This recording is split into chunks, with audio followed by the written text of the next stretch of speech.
안녕하세요. 산뜻의사 원영석입니다. 요즘 이제 벌써 6월이 돼서 날이 덥죠. 휴가 시즌이 돌아오게 되는데 그것 때문에 많은 이제 문제들이 생기는 게 있죠. 피임을 잘 못하면 임신이 되는 경우도 있고, 이게 날짜를 계산해 보니까 그때가 이제 생리 때인 거예요. 물놀이도 해야 되는데. 그래서 오늘은 어떻게 하면은 생리를 늦출 수 있는지, 끝까지 시청을 해야 생리 늦출 수 있는 방법을 알 수 있습니다. 네.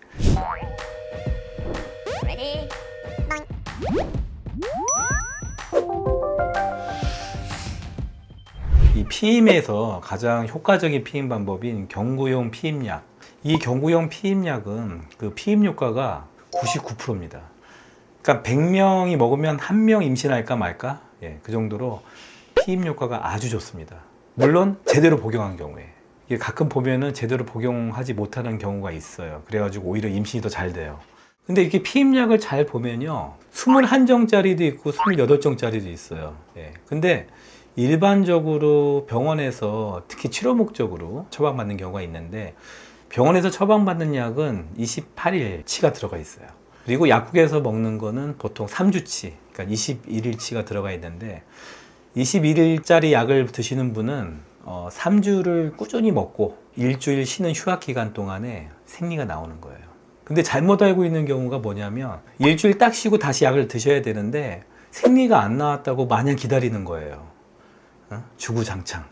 근데 사실 피임약을 오래 복용하시면 생리량이 많이 줄고 나중에는 생리가 없어져요. 왜 생리가 안 나오지 하고 기다리다 보면은 결국은 피임약을 먹는 시기를 놓쳐버리는 거죠. 그래서 생리 나오는 거 기다리지 마시고 무조건 3주 먹고 일주일 쉬고 그런 식으로 가야 돼요. 이게 흔한 실수기 때문에 제가 말씀을 드린 거예요. 그 다음에 이제 매일 먹는 28일 제제는 자세히 보면은 마지막 일주일치는 가짜 약이야. 그때 이제 그 생리열이 나오는 거죠. 근데 정확하게는 우리가 생리가 아니죠. 생리는 배란이 됐을 때 생리고, 이 경우는 이제 배란을 억제하는 약이잖아요, 피임약이. 그렇기 때문에 소태성 출혈을 유발하는 시기라고 보죠. 자, 그럼 피임약이 어떻게 해서 우리 몸에서 피임을 유발시키지? 어떻게 하면서 임신을 안 시키지? 첫 번째는 배란을 억제하는 거예요. 그러니까 우리가 난소에서 난자가 나와야지 그게 정자랑 이제 만나서 착상을 하는 거 아닙니까? 근데 배란이 안 되니까 결국은 수정이 안 되는 거죠. 두 번째는 정자가 자궁 경부를 통과하지 못하게 해. 이렇게 점액이 변하는 거예요. 그래서 정자가 결국은 자궁 경부를 통과하지 못하니까 임신이 잘 안 되겠죠. 그리고 또 하나는 이 자궁 내막이 얇아져요. 우리가 자궁 내막이 두꺼워야지 착상이 잘 되거든요. 그래서 설사 수정이 됐다 하더라도 혹시 실수로 배란이 될 수도 있잖아. 배란 안 되게 했지만. 근데 착상이 안 되는 거야. 그래서 피임 효과가 99%나 되는 겁니다. 근데 우리가 또 하나 알아야 될 게 있어요. 피임 목적으로 원래 피임약을 먹었잖아요. 근데 부수적인 효과가 있어요. 그게 뭐냐면은 자궁 내막암 있죠.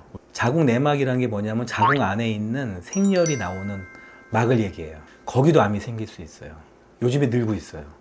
근데 자궁 내막암의 발생률을 피임약을 먹은 사람이 50%나 감소했어요. 그래서 자궁 내막을 예방하는 효과가 있는 거죠. 또 하나는 난소암도 예방이죠. 대략 27%? 평균 27%. 근데 피임약을 오래 복용할수록의 난소암의 발생률이 더 감소하는 효과가 있다. 그리고 요즘 대장암 환자 많잖아요. 피임약이 대장암의 발생률도 줄여줘요. 얼마나 부수적인 효과입니까? 참 좋죠. 자, 피임약을 이제 처방을 받을 수도 있고 약국에서 약을 샀는데 이거 언제부터 먹어야 돼요? 헷갈릴 때가 있죠. 제가 추천하는 거는 생리 첫날 먹는 거예요. 생리 시작한 첫날. 근데 기억을 좀 하기 좋은 날 드시는 게 좋은데, 그래서 썬데이 스타트라는 게 있어요. 내가 생리가 터진 그 주에 일요일이 있잖아. 그럼 그 일요일부터 시작하는 거야. 그러면은 계산하기가 편해요. 나는 계산력이 약해. 이런 분들은 썬데이 스타트 하시고, 난 계산 잘해. 아니, 어플리케이션도 있어. 그러면은 그냥 생리 첫날부터 드세요. 그래서 매일 똑같은 시간에 하루도 빠짐없이 드셔야 됩니다. 여성 호르몬제도 마찬가지예요. 그 폐경기 여성. 하루에 일정한 시간에 드셔야 돼. 그러니까 예를 들면은 아침에 7시에 약을 먹는다. 그럼 매일 7시에 드세요. 아니면은 자기 전에 11시경에 먹는다. 그럼 11시에 드세요. 근데 만약에, 아차, 못 먹었네. 깜빡했어. 약을 놓고 왔다든지, 그래가지고 깜빡해가지고, 하루를 못 먹었다. 그러면은 이제 그 다음날, 약을 안 먹었다고 인지하는 그 순간, 바로 하나 드세요. 그리고 나서 원래 먹는 시간대 있잖아. 자기가 그때 또 먹으면 돼요. 그럼 결국은 하루에 두 알을 먹는 셈이 되겠죠.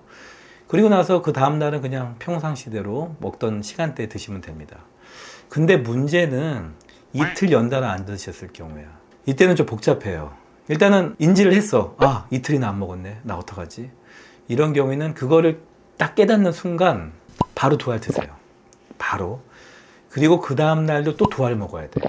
그리고 나서 세 번째 날부터는 그냥 원래대로 먹던 시간대에 하나씩 복용하시면 되는데 문제는 피임이 잘 안 돼요. 그럼 뭐 피임도 안 되는데 왜 약을 이렇게 두 알씩 먹고 그래요? 이게 또 약을 안 드시면은 하혈을 해요, 하혈. 피가 나와. 그래서 일단은 다음 사이클까지는 다른 피임 방법을 같이 병행을 해야 돼요. 쉽게 얘기하면 콘돔을 쓰라는 얘기죠. 자, 또 이런 경우가 있어요. 유산된 경우 있죠, 유산. 임신 초기 유산이 된 경우에는 그러면 언제부터 피임약을 드시냐? 유산이 되고 나서 일주일 이내에 시작하시면 돼요. 네. 그러나 출산을 한 경우 있죠. 그럴 때는 3주 이후부터 피임약 복용을 시작할 수 있어요. 그런데 그런 분들이 있어. 아기 낳았을 때 하혈을 많이 했어요. 그래서 수혈을 했어. 아니면 정맥 혈전증이 생길 위험성이 높은 사람들, 예를 들면 흡연을 했던 사람들이라든지 아니면 노산, 35세의 노산, 그리고 그 수유하는 경우, 이런 분들은 42일 정도 피해야 돼요. 그러니까 다시 말하면 42일 이후부터 피임약을 스타트할 수 있다. 사실 혈전증이 있던 분들은 약을 안 드시는 게 좋아요. 예. 그러나 그렇지 않은 경우는 22일 이후부터 시작할 수 있다. 이렇게 생각하시면 되겠습니다. 피임약 복용할 때 주의사항 같은 거 있을까요? 뭐 피임약을 먹고 있으면서 술 마시면 안 된다던가 다른... 술 마실 수 있어요. 술은 마실 수 있는데 문제는 뭐냐면 피임약을 먹고 나서 부작용이 생길 수 있어요. 가장 흔한 부작용이 출혈이에요, 출혈. 물론 약을 잘못 먹어서 출혈이 있을 수도 있지만 약을 제대로 먹었는데도 하혈하는 경우가 있습니다. 그리고 두 번째로 또 흔한 게 울렁거리는 거, 오심, 두통, 생리와 관련된 어떤 편두통, 그 다음에 뭔가 크램핑 페인이라고 하는데 뭔가 배가 뭐가 쥐어짜듯이 아픈 거, 그런 경우가 이제 부작용으로 생길 수가 있어요. 또 하나가 당뇨병 있는 분들은요, 피임약 드시면 당뇨가 심해져요. 그래서 사실 당뇨병 있는 분들은 안 드시는 게 좋아. 안 드시는 게 좋은데 만약 꼭 드셔야 된다면은 당뇨 약을 용량을 좀 조절을 해야 될 필요가 있어요. 그렇지 않으면은 혈당이 아마 올라가 있을 거예요. 올라가 있으면은 당뇨병으로 인한 합병증이 생길 수가 있다는 거 조심하셔야 되고, 그리고 4 내지 5%는 혈압이 올라갑니다. 그리고 복용하고 나서 특히 첫 1년에는 정맥에 혈전이 생길 수가 있어요. 그래서 이제 정맥 혈전증의 기왕력이 있는 분들, 당뇨 혈압 있는 분들은 드시지 마세요. 그냥 아예 그냥 시작하지도 마. 자, 그러면 이제 마지막으로 그럼 피임약을 먹으면 안 되는 사람, 이제 대충 이해가 되죠. 제가 보기에는 피임약 먹어서는 안 되는 사람, 그냥 그 병 질환 빼고 약을 잘 못 먹는 사람들이 있어요. 아주 그냥 툭 하면 빼먹어. 약을 먹었나? 이런 분들은 시작도 하지 마세요. 오히려 임신이 더 잘 되니까. 그리고 기타 이제 간이 안 좋은 분들이 있어요. 간. 만성 비형간염으로 간경화 있거나 간암, 아무튼 간 기능이 많이 떨어져 있는 분들도 이거 매일 약을 먹어야 되는 거 아니에요. 그래서 피임약 복용을 삼가해야 된다. 예. 그렇다면은 나는 지금 휴가 기간에 생리가 터질 것 같은데 그거 어떻게 해야 되죠? 여러 가지 방법이 있어요. 근데 피임약을 복용했던 분들은 편해. 나도 지금 피임약을 먹고 있어. 그러면요, 우리가 3주 먹고 일주일 쉬는 그런 약을 드시는 분, 21정짜리 약을 드시는 분들은 쉬지 않고 드세요. 그냥 계속 드세요. 휴약기 없이. 그러면 생리 안 합니다. 네. 최대 한 17일까지 막을 수 있는 걸로 알고 있고, 근데 4주짜리 약을 드시는 분들이 있어요. 아까 얘기했잖아요. 마지막 한 주는 가짜 약이야. 그럼 그거를 빼고 드세요.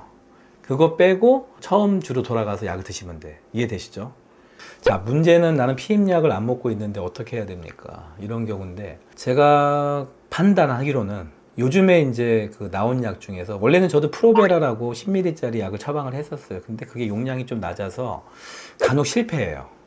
그럼 의사가 원망하겠죠. 아, 선생님, 생리 늦추는 약이라고 먹었는데 생리 나오면은 얼마나 원망하겠어요. 저도 원망 받고 싶지 않은데. 그래서 요즘에는 그 듀파스톤이라는 약이 나왔어요. 듀파스톤. 뭐 특정한 제약사를 제가 홍보하는 게 아니라, 그게 이제 정제로 나왔는데, 그 약을요, 하루에 아침, 점심, 저녁으로 3번 복용을 하면은 좀 효과가 있어요. 그래서 언제부터 먹냐면은 그 생리 예정일에서 3, 4일 전부터 그 약을 먹기 시작해. 그리고 내가 생리를 늦추기 원하는 날까지 계속 먹어요. 아침, 점심, 저녁으로 하나씩 먹고, 그리고 나서 이제는 생리해도 돼. 그럼 약을 끊으면 2, 3일 후에 바로 생리가 나와요. 원래 듀파스토렌 약은 프로제스테론이라는 그 단일 제제, 호르몬 제제인데 왜 먹냐? 유산 방지제예요. 유산 방지. 그래서 절박성 유산이 있다, 습관성 유산이 있다 그런 분들한테는 이제 병원에서 처방을 해줘요.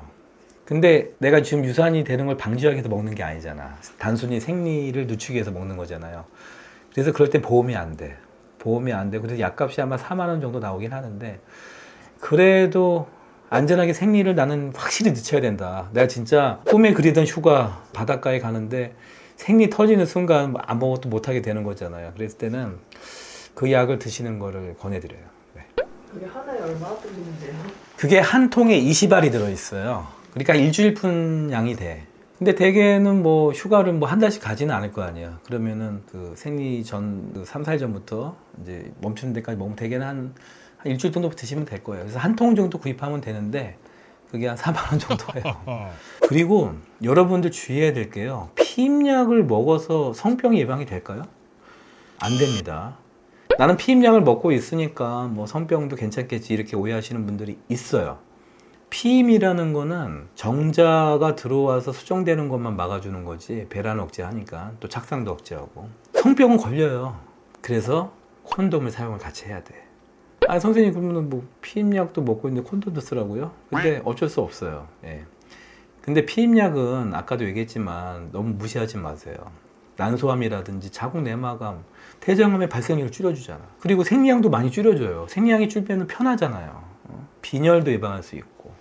자, 여러분 오늘 제가 이제 경구용 피임약과 그리고 또 생리를 어떻게 늦출 수 있는지에 대해서 간략히 말씀드렸는데 결론은 그거예요. 약 복용을 잘 할 수 있는 분들은 피임약을 드시는 게 좋아요. 부수적인 효과도 좋고 피임 효과도 99% 되잖아요.